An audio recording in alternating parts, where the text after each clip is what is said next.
You're watching Simply with Spandu. Hi friends, this is Spandana. Welcome back to my channel Simply with Spandu. ఎలా ఉన్నారు అందరూ? బాగున్నారా? నేను ఎలా ఉన్నాను? ఫుల్ యాక్టివ్గా లేను. సో ఈ యాక్టివ్నెస్కి కారణం ఏంటో నేను నిన్న జరిగిన ఒక సిచ్యువేషన్ అనేది మీతో షేర్ చేసుకోవాలనుకుంటున్నాను. అదేంటంటే మీకు ఆల్రెడీ తెలుసు కదా, 3 days నుంచి నాకు హెడ్ఏక్ ఉంది అని చెప్పాను కదా. సో ఆ హెడ్ఏక్తోనే ఒక 3:30 to 4 అలా పడుకున్నాను అనమాట.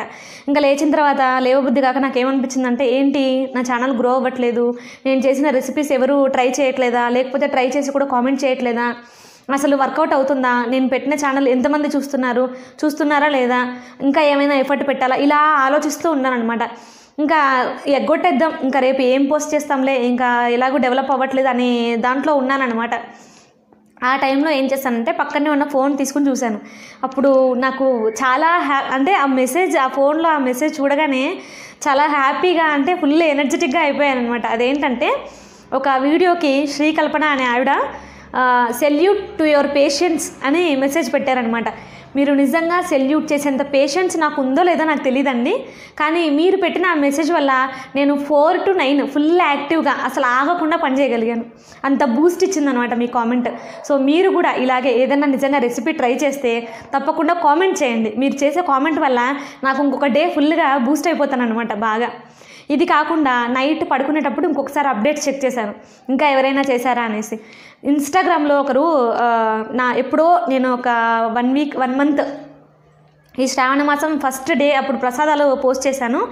దేవాలయాల్లో చేసే ప్రసాదం పులిహోర అని పెట్టాను అనమాట. అది వాళ్ళు ట్రై చేసి ఆ పిక్ కూడా పంపించారు నాకు. పంపించి చాలా బాగుంది టేస్ట్, ఇంకా డిఫరెంట్గా కూడా ఉందని చెప్పి కామెంట్ చేశారనమాట.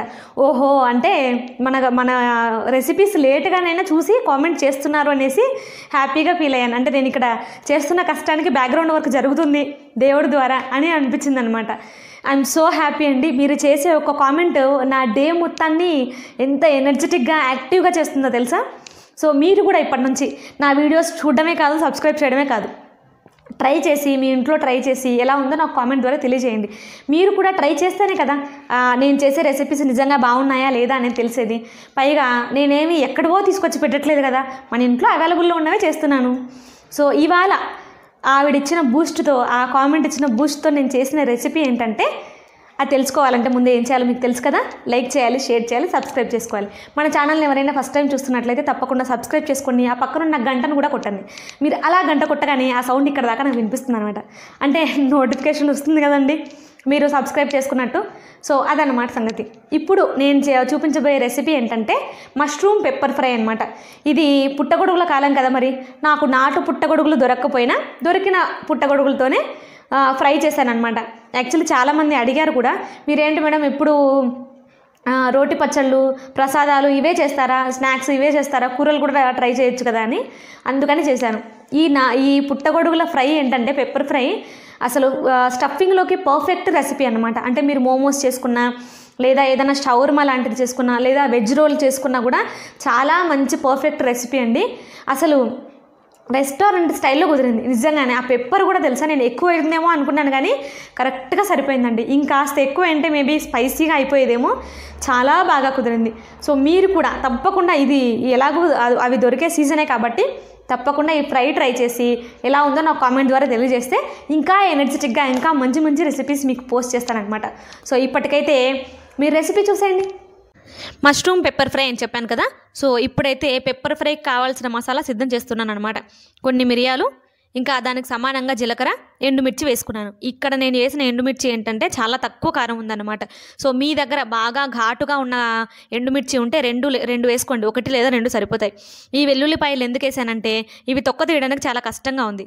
ఇలా పెన్నం మీద కాసేపు వేపితే ఏంటంటే తొక్కలు ఈజీగా వచ్చేస్తాయి అనమాట, అందుకని వేశాను. సో ఇప్పుడైతే మనం గ్రైండ్ చేసి పెట్టుకోవాలి. చాలా ఫైన్గా గ్రైండ్ చేసుకోవాలండి. మీ దగ్గర చిన్న మిక్సీ జార్ ఉంటే అదే వాడండి. నా దగ్గర ఆ మిక్సీ జార్ పాడైపోయి అవస్థగా ఉంది. సో వేరే ఆప్షన్ లేదు కాబట్టి నేను మీడియం సైజు ఉన్న మిక్సీ జార్ వాడి దీన్ని పౌడర్ లాగా చేస్తున్నాను అనమాట. నాకైతే అంత ఫైన్ పౌడర్ లాగా అవ్వలేదు, మీరు మాత్రం బాగా పౌడర్ లాగా చేసుకోండి. ఇప్పుడైతే మన ఫ్రైకి కావాల్సిన ఆయిల్ వేస్తున్నానండి. ఒక 1.5 స్పూన్ ఆయిల్ వేశాను. ఫ్రైకి ఇంత తక్కువ ఆయిల్ నాకు తెలిసి ఎవరు వేరేమో, బట్ నేను ఏ ఫ్రై అయినా సరే చాలా తక్కువ ఆయిల్లో వేస్తానన్నమాట. ఇప్పుడైతే మనం బేసిక్ పోపు దినుసులు, ఆవాలు, జీలకర్ర, ఎండుమిర్చి, ఇంకా కరివేపాకు. సో ఇవి అందరూ వేసుకునేవన్నమాట. జనరల్గా మష్రూమ్ ఫ్రైలో అంతగా మనం శనగపప్పు లాంటివి వాడితే తినడానికి అంత బాగోదన్నమాట. అందుకనే నేను వేయలేదు. ఆనియన్స్ ఫైన్గా కట్ చేసుకోవాలండి. పొడవుగా కట్ చేస్తే ఏంటంటే ఫ్రైస్కి అంత బాగోవు. మనము మష్రూమ్ని చిన్న చిన్న ముక్కలుగా చేస్తాం కాబట్టి వాటికి అడ్డుగా లేకుండా ఇవి కూడా అలాగే సన్న ముక్కలుగా చేశానన్నమాట. అల్లం వెల్లుల్లి పేస్ట్ మీరు దంచి వేసుకోవచ్చు, లేదా కట్ చేసి చిన్న చిన్న ముక్కలుగా కూడా వేసుకోవచ్చు. కొంచెం పసుపు వేసానండి. సో ఈ ఇంగ్రీడియంట్స్ అన్ని వేసిన తర్వాత ఇంకా మనం డైరెక్ట్గా మష్రూమ్స్ వేసుకోవడమే. ఆ మష్రూమ్స్కు మీ ఇష్టం వచ్చిన సైజులో కట్ చేసుకోవచ్చండి. ఈ మష్రూమ్స్ ఏంటంటే కాస్త నల్లబడ్డాయి. ఎందుకు నల్లబడ్డాయంటే నేను తీసుకొచ్చిన తర్వాత ఒక రోజు పట్టించుకోలేదన్నమాట. అందుకని ఇలా అయిపోయాయి అనమాట. మళ్ళీ ఎక్కడ పాడవుతాయో అని నేను తొందరగా చేసేస్తున్నాను. ఈ మష్రూమ్స్ మీకు ఇష్టం వచ్చిన సైజులో చేసుకోవచ్చండి. చాలా త్వరగా ఉడికిపోతాయి అనమాట. దీనికి ఎక్కువ ఆయిల్ పట్టదు, ఇంకా వాటర్ కూడా అవసరం లేదు. ఈ మష్రూమ్ వేసేసిన తర్వాత మాత్రమే నేను సాల్ట్ వేసానండి. యాక్చువల్లీ ఈ మష్రూమ్స్కి మనం ప్లేట్ ముయ్యకూడదు, కానీ నేను అన్ని ఫ్రైస్ మూసి అలవాటైపోయి అలాగే మూసేసాను. అందుకే కొంచెం వాటర్ వచ్చింది చూసారా, అలా అయిందనమాట. నేను వేసిన పొడి మీకు కనిపిస్తుంది కదా, అంత ఫైన్గా పేస్ట్ అవ్వలేదు. మీరు మాత్రం ఇంత పౌడర్గా వచ్చేలాగా చేసుకోండి, చాలా బాగుంటుంది.